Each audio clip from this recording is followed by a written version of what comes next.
Jim Stickley is a cybersecurity expert with over 20 years in the industry. He is a published author and a frequent guest on NBC's Today Show. Stickley can be seen throughout the United States and other countries where he speaks at corporate events and security-related conferences. Jim has been robbing banks, hacking government computers, and stealing confidential information from businesses for over 30 years.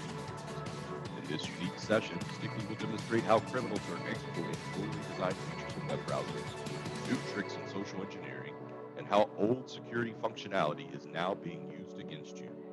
Most importantly, Stickley will show how seemingly insignificant actions can lead to complete and total compromise. From credit card exploitation to online account takeovers, this session covers a large range of attacks that put both home users and corporate employees at risk. As always, Stickley will provide useful tips and tricks to help you detect and prevent you from falling victim to these types of attacks. Please welcome Jim Stickley.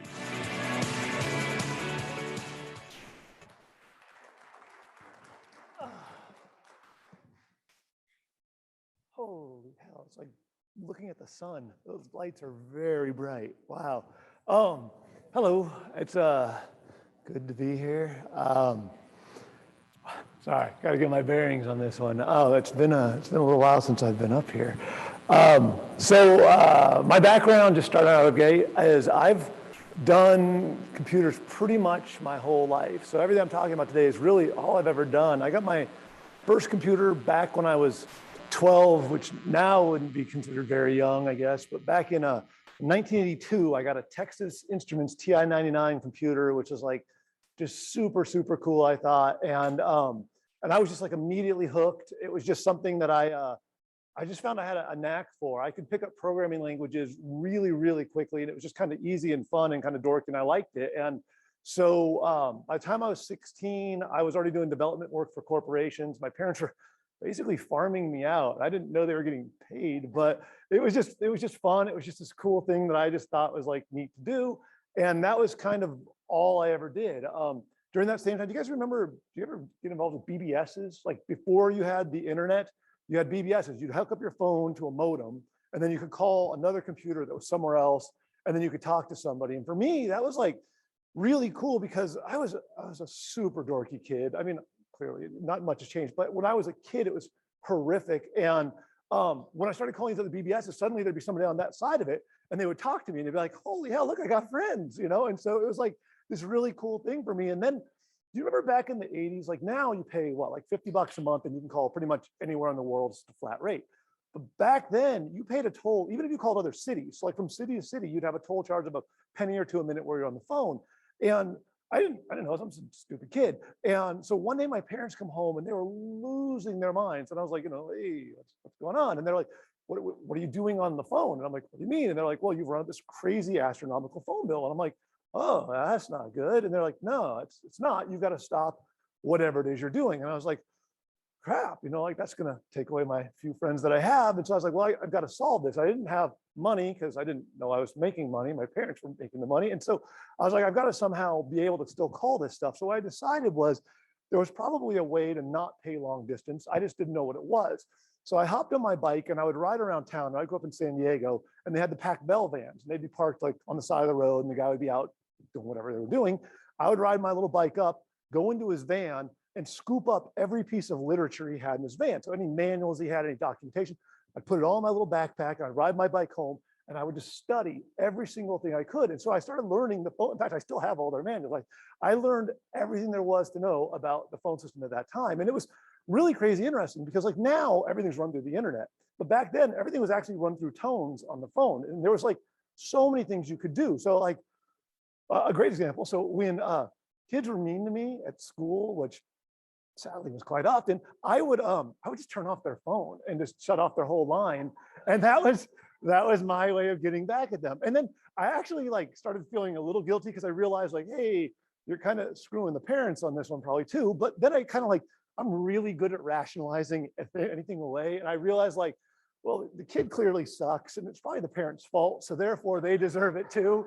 So that's how I could justify, that's how I justify everything in my life now. So that was the beginning of hacking for me, was that during that time, I discovered what were known as freak codes. Freak codes allowed you to call anywhere in the world for free.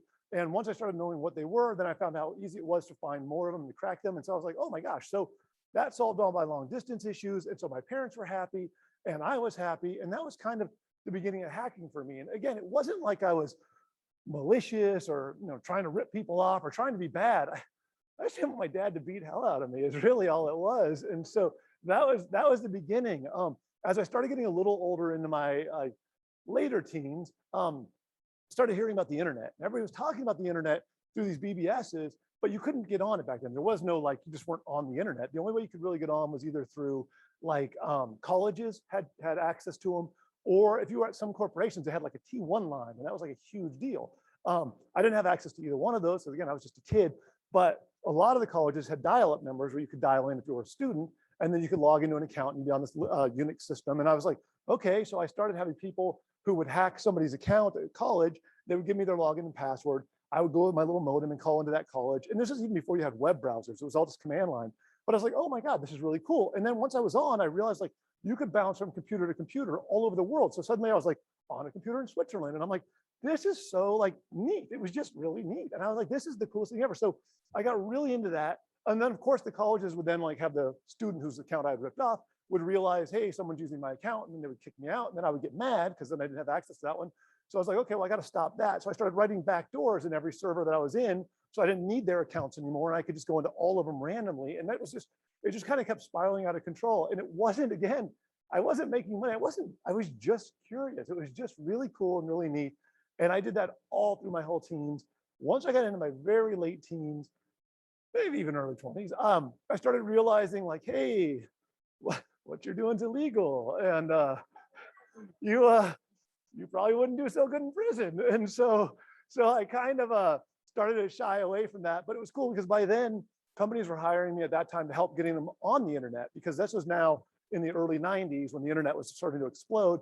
And this is back when people would literally plug their corporate network into the internet with no firewall, nothing. They would literally have all routable addresses on all of their machines. I mean, this is now it's like bizarro world, but back then that's what people did. And so they'd be like, hey, it'll help us put our network online. And I'd be like, okay.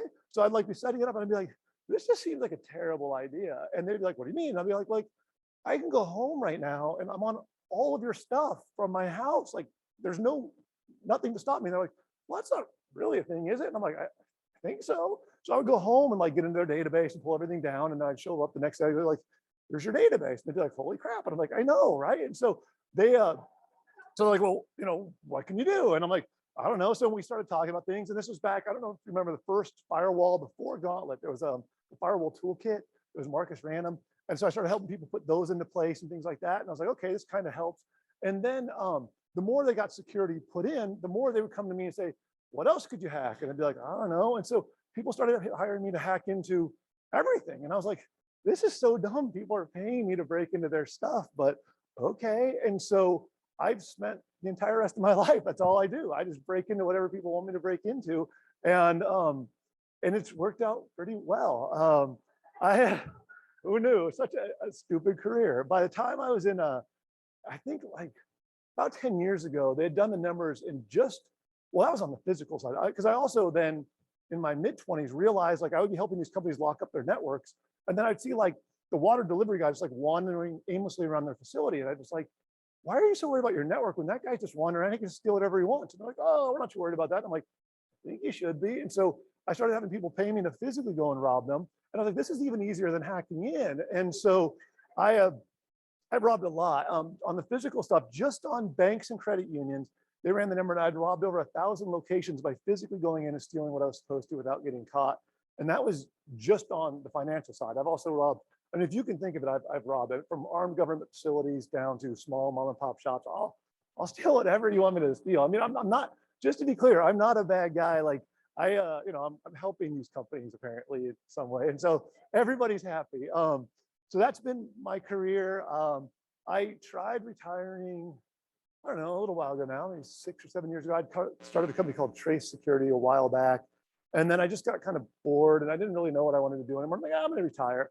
And that lasted 6 months maybe. And then my wife came to me one day and said that we're a much better couple when I'm not home. And so thus ended my retirement. And so I started doing more on the education side. I still obviously break into a lot of things and steal a lot of stuff, but now I spend a lot of time showing people exploits that are right, how they work, and how they impact you, and then what you can hopefully do to protect yourselves. And so this session that you guys are seeing, I actually wrote completely by accident.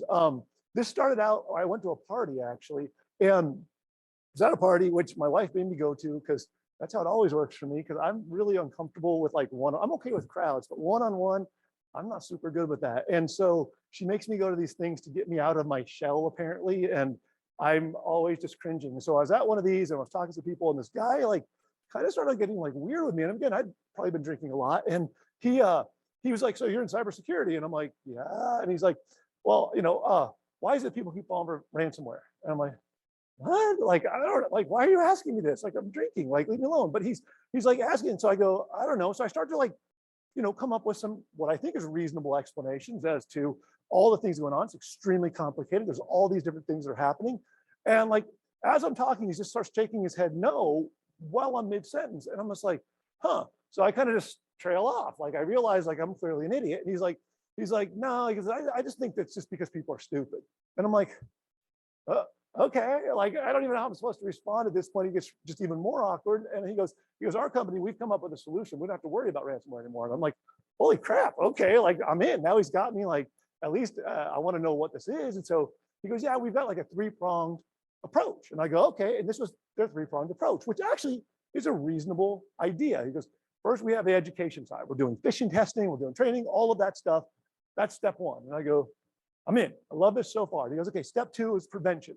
We're going to have antivirus, we're keeping them all updated, all of our systems are patched, we're staying on top of all of that. And I go, all right, great. And he goes, in step three, we have our redundancy. So even if someone was to go out and lock all of our data, we have backups of everything, so we don't have to worry. And I go, okay.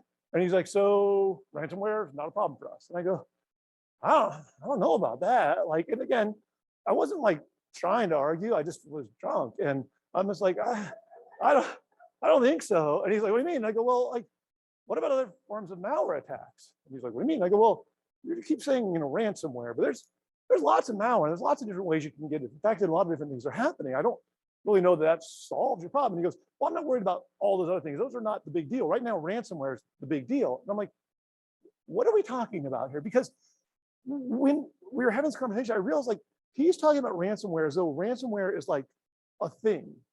And I look at it kind of different. Like I look at ransomware as like it's like if you're sneezing, like hey, I start sneezing. I don't go to the doctor and say I want you to cure sneezing. Like that's not a thing. I go to the doctor. I go, hey, I'm sneezing a lot. Figure out what's wrong with me. And then he'll go, oh, you've got a cold or whatever. And I go, okay, and I go home. Now, if a buddy of mine I'm talking to 2 weeks later calls me up and goes, yeah, I've been sneezing a lot. It's not like I can go, oh, all you got to do is take the meds I'm taking because that's going to solve your problem now, because he may have hay fever or something totally different. Like it's a symptom. It's not the actual problem. And so I think sometimes that people get their head wrapped around the word ransomware and think, okay, we're going to solve ransomware. And I just think that's like saying we're going to solve cancer. I don't think you can solve ransomware. I think there's a lot of things you can do to prevent getting ransomware, but I think that's a symptom and not the problem. And I mean, like there's like definitions. I think McAfee has one, and they say, ransomware is malware that employs encryption to hold a victim's information at ransom. A user or organization's critical data is encrypted so that it cannot access files, databases, or applications. The ransom is then demanded to provide access. And this is what I think ransomware was. Maybe 2 years ago, this was a really good definition, but people are still using this as kind of, this is what ransomware is. And it's really, really not. Ransomware has morphed into pretty much anything now because criminals got smart and they've realized like ransomware like that could be stopped. And those guidelines that he originally talked about, saying that he was doing, maybe worked 2 years ago for that kind of ransomware. But criminals aren't going to just stop and go, oh, they've got backups now, so no point in us doing this anymore. We'll just give up because even though it's a multi-billion-dollar industry, we're going to stop doing ransomware. Instead, they've just morphed and they've adapted and they've gone through and they've tried to change. So at the time, I couldn't articulate any of this because I was just probably a drooling mess. So I just kind of walked away that night going, oh, whatever. But I couldn't let it out of my head. And so I decided to kind of go back and start writing a ton of malware to prove the guy 100% wrong. And I just think that it's because I'm a child at heart. And so I can't just accept it. So everything I'm going to show you today is all malware that I've written to basically show how easy it is to bypass pretty much these three things. So if you believe right now, hey, we're doing these three things, we've got our thumb on ransomware, I just kind of want to show like, it's probably not the case. And some of the stuff I'm going to show you, I don't actually have like, this is the solution. I try to show you all the things you can do to prevent certain things I'm demonstrating today, but some of it I just think is the shot across the bow. This stuff's coming. I don't really know what you do in some scenarios. It's troubling. And so we'll just kind of cruise through it as we go along. If you have not realized yet, I talk really, really fast. I speak every week all over the world. I have never slowed down. I've done this for 20 years now of speaking, and I doubt I will today. If I'm talking too fast, you can raise your hand and say, slow down. I'll slow down for like a minute, and I'm gonna speed right back up again. So just fair warning, I do apologize.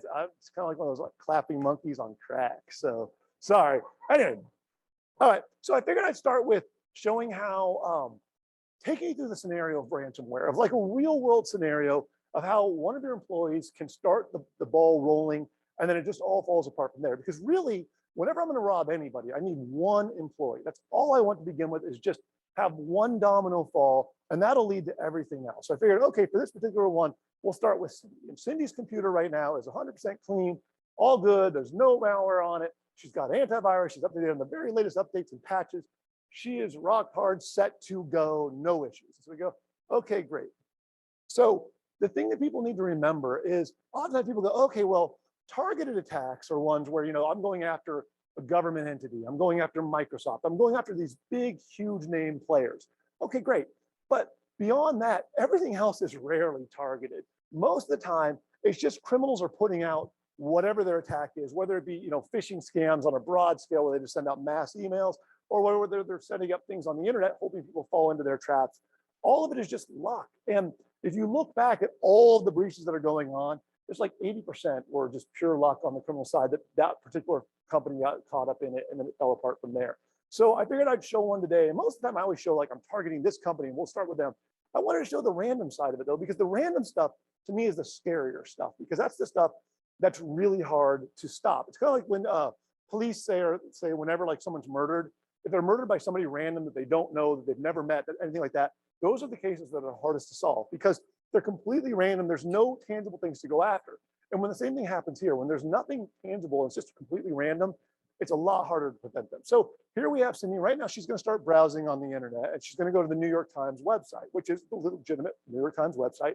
So we'll see she'll start browsing through it. And as she does, she scrolls down, and she's going to come across an ad, and it will be up any second. Here, for iDrive, switch to the best cloud backup. And Cindy goes, you know what? Our company's been thinking about doing a cloud backup service. Let me see what their pricing is. So she clicks over their site, comes up, shows the price is $19.88. She goes, maybe this is good, maybe it's not good. She takes some notes for herself, and she moves on with her life. Like, no big deal, all good, all happy. Everything seemed completely normal. But just that one action of clicking that one ad that was at the New York Times, Cindy's computer now has malware on it. And it literally was that easy. And you go, well, that seems kind of crazy, but it really is. Now, normally at this point, I would have her computer, I would show her screen, and I would show one of the ransomware warnings pop up on her screen to show that she's now got the ransomware on. But ransomware is changing, and it's not doing that anymore. The idea of it just popping up and showing you've got ransomware within an hour or two of you being infected, that's pretty rare now because most of it's going into the stealth mode. So instead, her computer is completely silent. As far as she knows, everything is fine. She has no idea anything's on there, but her computer is compromised. So you go, okay, well, what happened here? If we look back, when we went to that company that was supposed to be the iDrive site, in reality, this is their domain name, iDrive.com. The domain that she actually was directed to was iDriveInfo.com. They look very, very similar to an average person. They're not going to know the difference. They're just clicking on an ad. So who really cares? It all seems fine. The problem is that it makes a big difference. When you visit a malicious site, especially nowadays, there's so many different ways they can attack your web browser or other applications that are in your web browser. And the most common is through what are known as zero-day vulnerabilities. A zero-day vulnerability is a vulnerability that has no patch and that people aren't even aware exists yet. Or they may have just become aware of, but there's still no patch available. And these happen all the time. And a really good example of this is Google Chrome. Google Chrome has been getting eaten alive by zero-day vulnerabilities. And right here's where it talks about successful exploitation of this vulnerability may result in complete compromise of the vulnerable system, which means if you browse to a malicious site and they exploit a zero-day vulnerability, your computer is now compromised. And you go, okay, well, that's got to be really, really rare, right? Well, up here it says, for the 7th time this year, which is this year, Google's dealing with another zero-day vulnerability, which means basically once a month, they have a new zero-day. So if you're browsing on the internet and you're using Google Chrome and you come across a malicious site and they're exploiting one of these zero-days that doesn't have a patch yet, you're compromised. There's literally, your antivirus doesn't stop it. There's nothing you have on your computer that prevents it. Literally, your computer just gets compromised and you won't even see it happening. And that's what makes this stuff so hard, because it's that scary. I mean, you can do everything right. Your employees can do everything right. And still, just by clicking the link, they didn't have to click install, they didn't have to do next, they didn't have to do anything else, just hitting the site, they get the compromise on it. So you go, well, what's this mean? Well, it means that, everything I just said, it sucks to be you. So why would the New York Times post this though? Because you go, remember, we started the New York Times. Of course, the New York Times isn't a hacking website. They're supposed to be a legitimate, normal site. And it all comes down to malvertising. And you may or may not heard the term. It's a really dumb term. I didn't come up with it, but basically it's malware embedded through advertising. And this stuff is crazy. And there's like some definitions about it, but basically what it is criminals go to third-party sites. So third-party sites are who provide the ads for all of the major companies out there. So for example, the New York Times works with a third-party site. That third-party site is the advertising site. They sell the ads, New York Times gets a piece of the action, they take a piece of the action, everybody wins. Criminals go to these third-party sites and they buy advertising. Now they try to look as legitimate as possible, so they'll make their ads go to legitimate websites in the beginning. Everything will seem very, very real. Oftentimes there's no human involvement at all. It's all done with the credit card numbers, which are obviously stolen. You set it all up, you push it all out there, so everything seems legitimate. Then over time, it comes back to bite you because these things become very malicious. And you go, well, would that really happen? Would the New York Times actually have something like this go on? And shockingly enough, I pulled this straight from the headlines. It was New York Times that was one of these that was actually promoting malware through their site. So this isn't something that's just like made up. It's not something that, oh, maybe it'll happen. It was actually happening. The key thing here is that it does start out legitimate. Most of these ads, first time they go up and they show up, everything about them fine. They're literally advertising whoever they're going to pretend to be later. So the link really goes to that real site.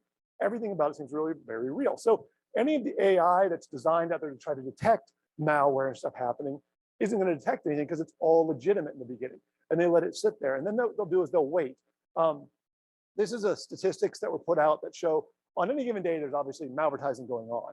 But the numbers go down and they go up depending on the day of the week. So Monday, it's a little bit higher. Rest of the week gets lower. Then once you get to Saturday and Sunday, it starts moving up. And if you happen to have a holiday, it goes out of control. And what this is telling you is this is the times when they are actually promoting malware the most through advertising. So basically on these weekends or holidays, it gets kind of crazy and then it drops back down again. And again, it's because criminals aren't stupid. They basically try to figure out when are people going to be more active, when they're going to do this stuff, and also when is it most likely for their stuff to be detected and reported. And it goes down. They have more risk during the regular week because people are at work, they're more paying attention to things, and there's more risk that can happen. On weekends, people are just flying crazy. And so they know that people like me are out there drinking and they just don't think we'll pay attention at all. So you go, okay, well, what makes this so dangerous? And the main thing is simply, it's so hard to detect. I mean, literally, the ad is a real looking ad. It looks like it's going to something real. When you go to the site, you literally are shown what you expected to see. Everything about it feels very, very real. So there's no reason for you to go, hey, this is suspicious or this is bad. It just seems normal. And so because of that, people are falling victim. This article is talking about a huge issue that was just going on. This one just came out a few months ago. Hackers have compromised more than 120 ad servers. Now, when I'm talking about ad servers, each one of those is an independent advertising company pushing out ads to lots of different websites, which will then put those on their sites. 120 different ad servers over the past year. Campaign that displays malicious advertisements on tens of millions, if not hundreds of millions of devices when they visit the site by all outward appearances that look benign. So basically what it's saying is that people are being targeted in massive numbers by these types of campaigns. And so you go, well, holy crap, that seems bad, but shouldn't have there been things that would have tipped me off? And one of the ones that everybody pays attention to when they go to a website is it secure? Does it have the little HTTPS? Because everybody's been trained and told when you go to a website, look up at the top and see if it's got HTTPS. If it does, you can feel better about it than if it doesn't. And that was true like 4 years ago or more. Then things changed, and they decided that security certificates needed to be used for something different than what their original purpose was. In the beginning, they served a couple things. They would be a validation of the company itself that was getting the certificate, as well as making sure that the traffic would be encrypted so no one could sit on your network and monitor what you were doing. Well, then they said, you know what? There's so many hackers out there monitoring network traffic. We need everybody to use a certificate so that everything will be encrypted. And everybody went, yeah, that's a really good idea. The problem is when they did that, they made it to where anybody on the planet can get a certificate for pretty much anything, costs $10 or less. It takes you about 10 minutes to get it from the time you make the purchase till it's sent to you with zero verification of company or anything else. So now anybody can get a certificate for any domain. So the idea that SSL means something or the little lock means something, all it means is that your data is encrypted while it's going across the network. It doesn't mean anything as far as security to that company or anything else. So it's completely changed the value of the certificates, but yet still people have an idea in their head. That's the old school idea, which meant, oh, if I see that, it's probably okay. And it's just not anymore. So you go, okay, well, what can we do here? I mean, obviously, this isn't a good thing. The number one thing is you really just need to be just crazy, uber cautious about clicking links, even in advertisements. So if you go to a website and you're at the New York Times and it's advertising something for whatever site, and you go, oh, that's really interesting. Instead of clicking on it, manually go to Google, look up the company that you want to go to, its real company page, and go there that way. And then that way you know you're really there. If there was some ad for some like 15% discount or something, there's always a contact us somewhere on the site. You go to the site, you say, hey, I was at New York Times, said I can get a 15% discount. I want to get that. How do I get that? And they'll send you an email or they'll get you on the phone or whatever, and they'll still give you whatever that discount is because they want your business. So they're not going to not give you a deal ever just because you're not willing to click the link. It'll protect you so much. Any of those ads now, and it's not just, I'm picking on New York Times. I've done a million malicious Google ads. You know, the ads that either show on the right side of the screen when you do a Google search, or sometimes they're at the top or sometimes at the bottom. They'll literally say ad next to them. Just because they're on Google doesn't make them legitimate. I buy a lot. Basically, you can buy the ads, use a credit card, and it takes about half an hour from the time that you purchase the ad till it first starts showing up. I make my ads look legitimate in the beginning, then I have them go to whatever malicious site I want to. They do get taken down eventually, but it's just about the numbers. I don't care if I get taken down after I've already ripped off 100 people. That's a pretty good successful day. So Google will try to stay on it, but they can't stay on it fast enough. So you got to be aware that no matter where the ad's being presented, whether it's through Google or whether it's through New York Times or anybody else, all of these ads can be malicious and used against you. I'm a huge fan on limiting what people can do on the internet from work. It used to be one of these things where people would go, yeah, I'm at work and I need access to the internet because otherwise you're cutting me off from all of the world. And employers would go, yeah, that's true. We got to give them mail. We got to give them web access because otherwise they're going to be unhappy. But now, I mean, everybody's got their own phone. They don't need your network anymore. They don't need your computer at work to have access to the internet. So for me, if you can limit them to only having access to what they truly need to do for work, you'll find a large percent of your employees probably do not need any web access whatsoever. And if they don't need web access, why are you giving them web access? You're creating so much risk that's not necessary. And sometimes people go, okay, well, you know, if we go and tell all of our employees we're going to take away their internet because they don't need it, we're going to have this like mass exodus. They're going to rebel. They're going to go crazy. And I go, okay. And so I've worked with a lot of boards on this where I sit down with them. I go, okay, let's do this. Step one, all new hires. Going forward, you don't mess with any of the existing staff.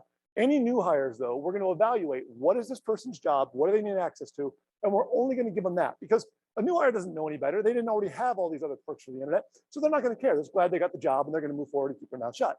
Then, once you have enough of the new hires all throughout, it's kind of like boiling the frog where it gets warmer and warmer. By the time that you've got enough of those in, then you go back to the rest of the staff and you say, hey, works for all of them. We're going to do it to you now too. And there's a lot harder for them to complain because everybody else is already dealing with it. And so it's easier just to flip the switch and they go, okay. And then it just is what it is. And so that's how you get around that. I highly recommend you really, if you haven't ever dove into this topic alone, you should, because think about how much risk you remove if the average employee can't just hit the internet, hitting malicious sites, which is going to put the malware on their computers to begin with. It's astronomical the amount of risk you remove. Last one is using more secure devices. So let's say you have some staff members like whoever's manning your like contact us where the emails are coming in and that type of thing, where God knows they're getting attachments and they have to look at this stuff because it could be from some valuable member, something like that. But at the same time, there's so much malware that gets spread through those things. Give them something like a Chromebook to do that job. Chromebooks are bulletproof. I mean, they've had obviously some issues like everything does, but I mean, it's night and day, the difference. Like between a desktop, like a PC and a Chromebook, it's like the majors and T-ball. It's such a huge difference how much more secure those are. And they're cheap, they're really cheap. So it's like the cheapest security you'll ever buy. So if you have employees that are in these high risk spots where they're doing a lot of this stuff, web browsing or whatever it happens to be, or email access, have them use these other devices. They can use mobile devices as well. Mobile devices hold up pretty well. Don't have them using PCs. And don't fall into the guise of, oh, well, we'll use Apple. Apple's really secure too. Apple gets trashed. Apple gets destroyed just like PCs get destroyed. There's lots and lots of risks there. So don't just fall on the, oh, it's Apple, so it's better. It's not. It'll get beat up too. Now we get back to Cindy's computer. So we go, okay, Cindy's computer is now compromised, and that's bad. So that's step one for any criminal getting into your network. So now I'm in and I go, oh, step one is over. But at this point, just getting one computer is no longer good enough. And if you look at like the big breaches or the big ransomware stories, it's always, oh my gosh, their entire network was infected and every system got broke down all at the same time. And you go, well, how did that happen? How do they all go down at the same time? And it's because, again, criminals have become very patient. They're not just getting into one computer going, yeah, we got one, let's just take that one and be grateful. Instead, they're learning the network and they're trying to span out as fast as they can and get as much of the landscape as they can, because you never know what you're going to get access to the more and more computers you compromise. Maybe the first person is just a marketing person, but then from that computer, you can compromise these others to where you start getting into the executive level or you get into administrators or other people like that. So there's got to be ways to make that happen. So for this one, I started looking at, okay, well, let me show you something that's really scary that most people have no idea is even going on right now. And that's when malware gets on your computer. It can literally do all the work where the hacker doesn't do a single thing to compromise more computers. So right now, Cindy's computer's compromised and she's sitting there and she needs to go out and do her job. And while she's doing her job, she's browsing on the internet. And as you see here, she's going to go over to FDIC's site. She's sitting over there at FDIC. She starts scrolling around. It really is their site, FDIC. And while she's scrolling around, she comes across an article and she goes, oh, talking about a new reg. This might actually impact us as an organization. I should probably get this sent over to Bill because this is something that he may have to deal with. So she copies the link, just like a normal employee would. She opens up her mail tool. She creates a new email message. Everything she's doing is totally normal, totally fine. She says FDIC update. So write a little letter. Hey, I was just reading this article. Think that you should check this thing out. Let me know what you think. Have a nice day. Here's the link that she got. She signs her name. Oh, there's the have a nice day. I got ahead of myself. And Cindy Sue. So she sends that off. Send. There we go. And all good. So now life's good. Everything's normal. That's just another day at work. You do that about 100 times a day, probably, all part of daily routine. So Bill comes over to his desk, sits down, goes, hey, I want to see if I have any email. Right now my box is empty, but maybe magically something will appear. Let's see. Hey, look, Bill got a new email from Cindy. So he opens up the email. But Bill's paranoid. He's crazy because he's been to one of these sessions. And he goes, you know what? I'm not clicking that link because it came from an unexpected email. So he calls Cindy. He says, hey, did you send me this email? Cindy says, yes, I did. There's a link there for the FDIC article. And he goes, okay, great. So now he trusts it because he called her and confirmed she really did send it. So he clicks on the link, starts scrolling through the article, starts reading the article. Now, again, because Bill knows Cindy sent it, he feels pretty good about this. So he reads the whole article through, moves on with his life, and everything's wonderful. All is good. So as far as Bill's concerned, the email came from Cindy because it did, had a link that Cindy verified she actually sent to him. Everything about what she told him was going to happen happened. He went to the article. Article was exactly what they expected it to be. He goes on with the rest of his day. Once again, we now have another compromised computer. Now, in this case, Bill has done nothing wrong. In fact, Bill has followed all policies. But sometimes that's the problem, is that when you follow policies, sometimes policies actually trick you into doing things that you maybe wouldn't have done at any other time. And so in this case, again, came from a trusted source, he verified it, all was good. But because the education he got said, hey, when you call, make sure she sent the link, he asked her, she said she did. That was kind of the end of his review. He's not going to go full Columbo and dive into it more and more because he's done what he was supposed to. When he was told, as long as Cindy sent it, as long as she confirmed the email, you don't have to worry about anything else. So if we go back and look at the email that she sent is still there, but there's something that's different about it now. What she sent looked just like this, but the link above, if you look down below, is actually going to a different link now. Now, Cindy didn't send that separate link. The link at the bottom, when you hover over, has actually changed from where she said that she was going. Bill had no idea and wasn't paying attention because he didn't need to, because she already told him it was okay. And even if he does look, he's going to see that it's going to something that says quick link, which could just be a redirector that was supposed to be there, which ultimately still takes him to the FDIC. So he goes, okay, it's probably still fine. I mean, at least it has the little HTTPS at the beginning, so it's probably okay. So when Bill sees something like this, the odds of him paying attention and actually getting suspicious are really, really low. So you go, okay, well, why is that link different? And that's because of email man in the middle attacks. And these get no love in the press. Nobody talks about them. Nobody ever mentions them, but they're a really, really scary thing. By the way, this font, my wife said my slides look boring and they needed to look better. So I made this one font in this one page of all my slides. So this is my excitement right there, is that one slide, because that's all you get out of me. So, all right, so here's how this works. You've got your original email that Cindy typed. She types it in like she normally would, everything was fine. The problem is Cindy's computer has already been compromised. There's malware on her computer. So what the malware does is it sees she's trying to send an email. Whenever Cindy goes to send an email, it actually catches the email before it even leaves her computer and modifies it. And it says, any email that has a link, any URL, let's just go ahead and put this other thing, this quick link in front of it, and that'll bounce it somewhere else first. So when the employee on the other side receives it, he's receiving this modified link that Cindy has no idea she even sent, because the malware did it in between the transaction on her computer. Modified link now hands over at Bill's computer. Bill clicks on it. He goes to what he thinks is the right site. In fact, he had gone to that quick link site first, and then his computer is now compromised. And now we've got two computers. And if you think about how easy that is to spread, it spreads very, very quickly, because now his computer's compromised and hers. So now every email they send that has a link is going to also spread out. So each new employee that gets compromised is also sending malicious links. So you can see this spreads very, very fast, because people send emails with links all the time. So you go, okay, well, why is this so successful? And it's primarily because it looks so real. I mean, you literally have this email that Cindy confirmed she really sent. So there's no reason for anybody to doubt it even for a minute. If you call her, text her, email her, she'll say, yes, I really sent that. In addition, because it has that little HTTPS, people will assume, well, even if the link didn't match, it's going to somewhere secure. She still says she sent it. We're still fine. And they just rationalize away that there's a potential problem there. The last part is when you get over the site, yes, when you first hit it, it started out at this quick link page, but then after a few seconds, it automatically redirects you to the real site. They both looked exactly the same, but ultimately you still end up at the real site. So if you start paying attention later, you're really at the FDIC site. So you go, okay, whatever that redirect was, who cares? I'm still where I'm supposed to be. It's all good. So again, people just move on with this. So you go, okay, well, if this really is going on, how is this computer actually compromised? And again, it's because of those 0 days. If you look up here in the corner, one of the things that people often miss is when you browse to a site, the site should generally load very quickly on your page. If you go to any website, it loads up unless you're expecting like a big report or something like that. If you go to a site and it's spinning and spinning, but the site looks loaded, nothing else is coming up, but it's still spinning up there, that's one of those like hidden tells that something else is still going on. In this particular case, my malware was loading, and it took a few extra seconds for me to get all the malware I needed to exploit his particular computer.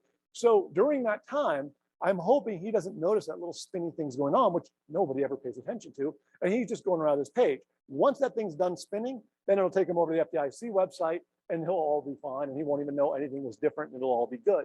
But that's like that tiny little tell that makes a huge difference. So you go, okay, well, that's bad. But now that I know this, clearly I'll just have to be really, really diligent about links. Next time I get a link from an employee, I'll be cautious. And I kind of thought about that as well. So I figured, well, I might as well get really diabolical and write a few more versions of this malware. So the next version I wrote actually goes after the attachments as well. So now let's say that she wanted to send you an attachment, had a PDF attachment, because she wanted you to look at some document or something. Okay, so you call her up and you say, hey, did you send me this document? She says, yeah, I sent you a PDF. And you go, okay, great. So you open up the PDF. Sure enough, the document comes up. Everything looks normal. Everything's fine. Once again, though, even though it looks fine, your computer is now compromised, because I can literally, during that man in the middle, embed my malware right inside the attachments. So now Cindy's sending a legitimate attachment.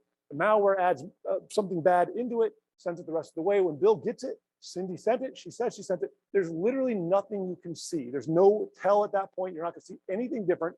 It's going to look just like what she told you. The only way you would know a difference is if you had her compare the file size to the file size you received, and nobody's doing that. Nobody's ever going to do that. And so that makes this almost impossible to detect. You go, well, why did I pick on Adobe Acrobat? It's because they're a train wreck of a product. They have a new vulnerability at least every other month. For the last 3 months in a row, they've had big ones. If you actually look how bad they are, successful exploitation could lead to arbitrary code execution in the context of the current user, which means remote control of that particular system. Doesn't have to be just PDFs. It could be any type of file. Word docs, I do this with all the time. Excel spreadsheets, images. Images are a great one. There's so many ways you can exploit images. So basically it comes down to any attachment you receive can be bad. So, okay, what's this mean? It means no email is safe. I mean, there's just no longer this concept of if I do this, this, and this, I know this email is safe. Because now, even if you do all the things that we've all been trained on, I can still get that email through because Cindy really did send it and the malware is still embedded and you won't see it happening at all. So you go, okay, what can you do? I don't know. This is one of those ones where it just sucks to be you. It's so tough right now. And this is one of those ones where I go like, I can't not show you. I'd rather at least have you guys be aware this is coming. This is stuff that, I mean, I wrote this, it took me, I don't know, it took me a couple hours to write that malware. It wasn't hard. It wasn't hard at all. And I'm a village idiot. So if I can do it, other people are writing this and they're doing it a lot better. And it's probably even more elegant than what I've done. And so I look at it and go, okay, well, clearly I can't just tell you, here's your silver bullet, stop it. I can give you at least some tips on ways to help possibly catch it. And again, that's the best I've got right now. There is just no, antivirus isn't catching this. Malbites, all of those things aren't catching this. It's really, really hard stuff. If you are using something like Chromebooks, that would prevent it. Other types, tablets, things like that would also prevent it. But just regular old desktops, they're not getting over this one. Confirm rollover links, as I mentioned, pay attention. So if you do call somebody and say, hey, did you send me this email? And they say yes, say, what was the URL? And have them actually confirm the URL. If you roll your mouse over and it's different than what they're telling you it's supposed to be, that's a red flag. Obviously, keep up with your security patches and antivirus and all of those things. And make sure you just don't assume anymore that just because it's an internal email or it comes from a trusted person, that just makes it secure. It doesn't. There is no, this is now secure. And that's the bummer we're in. So, all right. Now I've kind of like walked through the first stages and this all sucks, but it still continues to get worse. And I figure I might as well take you down the journey a little further. So now we've compromised most of your network. And I say most because there's always one or two people that are just crazy, psychotically paranoid, and maybe they didn't fall victim, but almost everybody else did. And that's always good enough for me. So we got most of them there. So we go, okay, so now malware's on the computer. And the big question always people say is, okay, now that malware's on my computer, whether it be ransomware or whatever happens to be, how do I know it's there? And it's really, really hard because in the old days, you'd say, oh, your computer's gonna start running slow, it'll start crashing more, blah, blah, blah. Most software that's coming out now that's malware is written really, really well. It's very, very fast, it's efficient. It's not gonna have any tells like that. So unless there's just something really screamingly obvious that they've done wrong, you're probably not gonna know it's there. And if you don't know it's there, you don't know what all the things are it's doing. And they'll start doing really crazy small changes. So now we have Bill's computer, it's been compromised. So since Bill's computer's been compromised, he's gonna go to Wells Fargo. And as you see, we are truly at Wells Fargo. I have not mistyped it. It is secured page. He has his login, it automatically put his email or his login name by Wells Fargo into it. So he types his password. He hits sign on, takes him over, says, hey, you need to do multi-factor, totally normal. Says, okay, text me a code, shows him which phone numbers he has. He clicks on one of them. All this, you guys have probably seen it a million times. He hits continue, sends it to his phone. He looks at what the code is, types the code into the thing. Eventually, he hits continue. Eventually, there we go. And logs in, but instead of logging him in, it says the online banking system is currently unavailable due to scheduled system maintenance. Regular service will resume in approximately 27 minutes. And he goes, God damn, I hate Wells Fargo. And so he like logs out, moves on with his day, very irritated, figures he'll come back in half an hour or whatever. So as far as he's concerned, everything can seem completely normal. Went to the page, really was Wells Fargo. I wasn't lying, I wasn't tricking you. It really was HTTPS on it. So this is truly supposed to be their site. Also, it knew his name. It put it in there, which only Wells Fargo would know that because it would be pulling from the cookie. So again, had to truly be there. No reason to be concerned. However, we look on my side, we'll see I get an email. I've now got his login name. I've got his password. And I've got this weird link that's been sent over to me. And you go, okay, well, what is that about? This weird link, if we go and actually watch, I'll go ahead and click on it, will actually take me to the authentication credentials for Wells Fargo for his account that he just put in, and I'm now logged in as him, even though Bill thinks he's not logged in. I got his full credentials, and so now I can browse around and do whatever I want. After a few seconds, I'll hit sign out, but you don't really care. It's just basically showing I am truly in Bill's account. And you go, well, how could that be? I mean, like, there was literally nothing that happened there. We were supposed to be where we were. And if you think about it, okay, yes, we are at what it says with the secured page. The autofill was there, but that doesn't truly mean we're at Wells Fargo's site. Because remember, right now, when criminals are on your computer, they have control of everything you see and do, and they can change anything. So for me, my first step was, I'm on your computer, I need to get in there, and I need to take over your DNS. And so it's called DNS manipulation. And so in case you don't know what DNS is, when you type www.whatever.com, your computer goes, yeah, I don't know what that is. It means nothing to your computer at all. So it goes out to what's known as a domain name server. It goes out and says, hey, I've got this www.whatever. I don't know what it is. Tell me what it is. And then there's servers on the internet that will respond back and say, oh, that is supposed to go to 192.1.1.3. And your computer goes, oh, the IP address. Okay, thank you. And then it connects to that IP address. And that's how DNS works. Well, if somebody can somehow change the DNS, they can suddenly make it go anywhere they want. So it'd be similar to if you called, directory of service and said, do they even have that anymore, like 401 or whatever it was? And you say, hey, I need the number for Domino's Pizza. If they gave you the phone number for Pizza Hut, you would call that number because you would believe you were calling Domino's Pizza. And if they answered the phone and said they were Domino's Pizza, you would assume you were talking to Domino's Pizza. Same thing happens here. So with this, though, on every computer that's out there, every PC, there's also a local host file. It's actually called the host file. And on Linux systems or Unix systems, it's etc host. But basically, this allows you to put your own special DNS entries on your computer if you want to override the real internet stuff. So for me, my malware just goes in, edits that file, and adds an extra entry. Generally, it's just the basic one there. I just put in one more for Wells Fargo. So now, when you go to Wells Fargo, this new address is the address your computer thinks it has to go to, as opposed to the real one. So it's a really simple way to override that. And you go, oh man, okay, that's bad. So now DNS is allowing me to control them and send them to my malicious site. So you go, that's bad. Now the next thing was that little security key. And the little security key is basically allowing them to look like it's legitimate. All you have to do in that scenario is do spoofing. And so if you go into your computer and you actually look, you'll see under your settings that there's this area called certificates. And so you don't have to do this. I actually put up some documents where you can get to it later if you want to. These certificates are what tell your computer what's legitimate and what's not.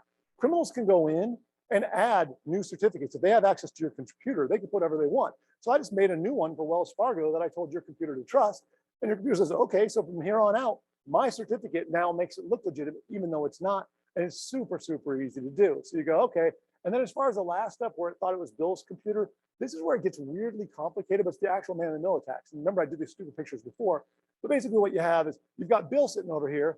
Bill thinks he's going to Wells Fargo, but he's not going to Wells Fargo because we changed that DNS. So he instead is going to my malicious computer. He says, hey, I wanted to go to Wells Fargo, but I'm at your computer.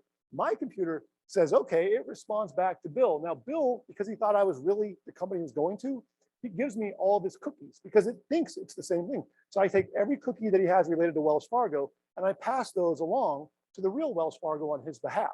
He's no longer doing it, I'm doing it. Wells Fargo in turn goes, oh, welcome back, Bill. It thinks it's now communicating with Bill because of the cookies, and it responds back saying, hey, here's your login page, what has your name. I then send that information back to Bill. Basically, I'm now in the middle of this entire transaction. So every time Bill's communicating, he communicates with me, I'm communicating with Wells Fargo. They're never talking to each other. So even when Bill thinks that he's getting texted by Wells Fargo for his login for the multi-factor, they were doing that because I asked them to, not because Bill asked them to, because again, I'm in the middle. So when it was all said and done, and Wells Fargo finally responds back and says, okay, here's your authentication controls, the thing you need to be able to be on our system right now. My little bad guy sits there and goes, thank you, it keeps that, and it just sends the message to Bill saying, the site's unavailable right now, try back in a little bit. Bill goes on his way, we take those credentials, and now we just log in using those credentials because we're already in. They were the actual authentication credentials, and we bypass everything that would normally be put in place to try to stop these types of attacks. So everything they've done to be secure didn't actually work. So you go, well, what does this mean? Well, it means that obviously his new account has been compromised, even though he has no idea. So now we have access to his Wells Fargo data, whatever we want to do on that account. We can use it for anything else. It doesn't just have to be that. So when you think about it, if your computer's been compromised, anything on your computer is no longer what it seems. Like the criminal can make it so that everything can be malicious and used against you. And that's obviously a problem. And this doesn't have to just be for Wells Fargo. Think about your email. Most people have where they're using their email in the cloud or security services they access the cloud. Any cloud service you have, we can now sit in the middle of and control. So if your firewalls, you can set up all your rules for your control for your network. I now can do that as well because I can sit between those and actually start manipulating all of your rules. Your cameras, most people are now having digital cameras where they're all controlled through the cloud. I now can control those cameras. I can turn them on and off. I can do whatever I want, VPN solutions. There is no limit to this because that computer is compromised. And so when you look at that, it means that there's just, it's a mess. I mean, there's just so much data that can be taken advantage of and ripped off simply because you have no idea that they're even on your computer. Other data, I mean, obviously it's confidential files, images, passwords, communications. I mean, there's everything in your system is now at risk. So you go, okay, now they've captured all this stuff. What do they do with it? And that's where they take and they've moved ransomware to this whole new level. No longer do they just lock out files anymore. That's very last year. Now they also try to capture as much data as possible so that they can threaten you as well. So now they go, hey, we're going to lock out all your files, but also here's all the data we've stolen. We've exfiltrated all of this stuff and we're now sitting on it. And if you don't pay us your ransom, we don't care that you can restore that data. All the stuff we've stolen, we're going to post out to the dark web for the entire world to see. So you either pay us or we're releasing this all to the world. So now it's not just ransomware, you're locked out of something and a backup can get you back to normal. Now it's ransomware, even if you restore the backups, your data has still been stolen and they're threatening to put it out to the public unless you go and do something to pay them off so they don't make that public. And so you go, okay, well, that's clearly bad. As far as what you can do, as far as the certificates and the SSL stuff that I was just talking about, all that, I actually put a page up, Stickley.security/help/ with a slash at the end. If you go to that page, there's actually how-to guides to check both of those on your own computers just to see. Because really the most thing that you want to know is, has your host file been modified or has anybody put any certificates in that shouldn't be there? So I wrote 2 documents that'll actually walk you through checking both of those, because that's the only way you're going to know is to actually look at those files. It seems complicated, but if you follow them, I really did step by step with pictures and everything. So that'll walk you through and actually try to help you that. If you forget anything I just said, you can email me. I put my email up at the end of this. Be suspicious about websites that respond strangely or that take too long. If you go to a site and after you log in, it tells you there's a problem and you couldn't log in, immediately start contacting support for that organization. Also try using a different device. You're doing it from your PC, pick up your phone, reconnect to that site. If it's still down and still doing the same thing, okay, you've done it from 2 different systems. If it works on your phone or some other device, but it didn't work on your one PC, that is a huge red flag that something really, really bad is going on, and then you want to follow up again immediately. And never assume just because there's that HTTPS at the front that means somehow it's going to be secure, because that doesn't always mean anything. The other thing, if you have the ability, so many people store documents that have confidential or private information in plain text on their desktops, whether they're working on client files or whatever, they store the data on their desktop, assuming they're the only ones that have access. If you have any documentation at all, or any images that you think are private, I mean, you're taking a bunch of naked pictures of yourself, basically, make sure you're encrypting them. Don't just leave them on your hard drive, because criminals look for all that stuff, take it all out, and then use it against you later. All right. So, oh, that's not in the end. Let's go to in the end. That was supposed to be, you can't take it to the involving attacks. So in the end, which is right, gone. It's super gone. I know, probably, right? There we go. So in the end, I've been talking for an hour and I have barely scratched the surface on the amount of stuff that's going on right now for these types of risks. The basic thing that I can tell you guys is the more you know, the less likely you are to fall victim to this stuff. Keep your finger on the pulse, read a ton. There's a ton of great sites out there that provide good information about what's going on. This stuff's evolving really, really fast. And like I said at the beginning of this, the guy that was saying, you know, hey, we've solved ransomware. He solved ransomware 2 years ago. He hasn't solved ransomware now. Like, that ransomware is gone, and they've adapted very quickly to what his company was doing to prevent it. It's changing fast, and it's not about money. There is no like, if we buy this thing and spend $100,000, now we don't have to worry. I mean, there's great tools out there. You want to have all your layers of security. I'm not against spending money on security stuff. That's all great. But don't put all your eggs in that basket that because you've spent this money that somehow that solved your problem. It's just a multifaceted thing that's going on. And it's not, again, as I said, it's that sneeze. You're not just curing it by doing this one thing. This isn't going away anytime soon. It's not going to get better anytime soon. I mean, I'm just the voice of doom here, but it's tough stuff, and you just got to really keep your finger on the pulse to understand what's all there. SOS Daily News, that's one of our sites that we have that just provides literally daily news of whatever the latest risks are. You can go there, it's free, you don't have to pay any money or anything, and it's literally daily content of what's happening out there right now. I am with Stickley on security. We do all sorts of security education stuff, but I'm not in sales, so that's all I'm gonna talk about that. That is my email though. I will respond to any email you ever send me. Sometimes it takes me a day or two to get back to you. If I don't respond within a day or two, it means you probably got buried in the hundreds and hundreds of other emails I receive. Just send me a follow-up. I'm not being a jerk. I'm not trying to ignore you. Just sometimes I miss stuff, and I try to really hard to respond to any question anybody has. It doesn't have to be related to the session. If you just ever have a security question in general and you go, I wonder about this, I love talking about this stuff. I'd be happy to answer anything you've got. So that's all I got for you guys. It's 3:15. So thank you very much. You guys have a great day.